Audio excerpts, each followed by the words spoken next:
નમસ્કાર, મારું નામ રોહિત છે. આ મારા પપ્પા છે. એમનું નામ રણછોડભાઈ વેલાભાઈ ખાંટ.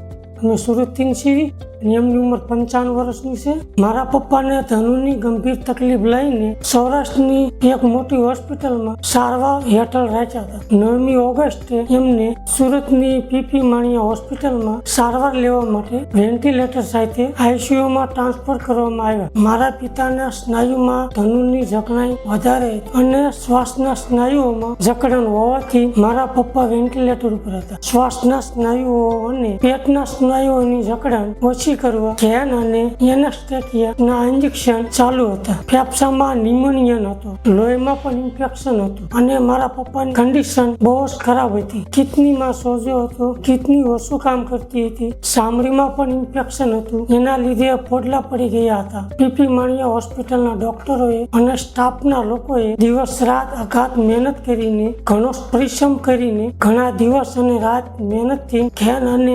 એનેસ્થેસિયાના ઇન્જેક્શનથી અસર નીચે વેન્ટિલેટર પર રહેલા મારા પપ્પાની ઘણી સારી ટ્રીટમેન્ટ કરી, જેથી એમના સ્નાયુઓની જકડન ધીમે ધીમે ઓછી થવા માંડી અને ત્યારબાદ ધ્યાન અને એનેસ્થેસિયાના ઇન્જેક્શન પણ ધીમે ધીમે બંધ થવા માંડ્યા અને એક દિવસ આ ઇન્જેક્શન બંધ થઈ ગયા અને મારા પિતા વ્યવસ્થિત રીતે ચેતના અને સભાનતામાં આવ્યા. વેન્ટિલેટરની નળી અને પ્રવાહીની નળી સમય જતા કાઢી નાખવામાં આવી. મારા પપ્પાને ફિઝિયોથેરાપીની સારવાર સાથે ધીરે ધીરે સપોર્ટ આપતા જાતે ચાલતા પણ થઈ ગયા. બોલવાનું પણ એમનું શરૂ થયું, મોઢે પણ ખોરાક લેવાનું ચાલુ થઈ ગયું. આજે અહીંયા પીપી માણિયામાં આયે મને લગભગ 1 મહિનો ને 4 દિવસ થયા. આજે મારા પપ્પાની તબિયત એકદમ સારી થઈ ગઈ છે.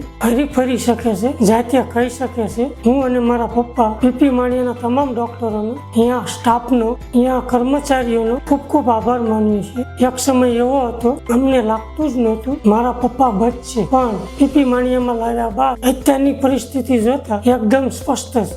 મારી આપ સર્વને વિનંતી છે, જો તમારા કોઈ પણ ઘરે આવી રીતના કઈ પણ પ્રોબ્લેમ થાય, જો તમે સુરતમાં હો તો ચોક્કસ પીપી માણિયાની મુલાકાત લેશો. અહીંયા બહુ સારી રીતે સારવાર થાય છે.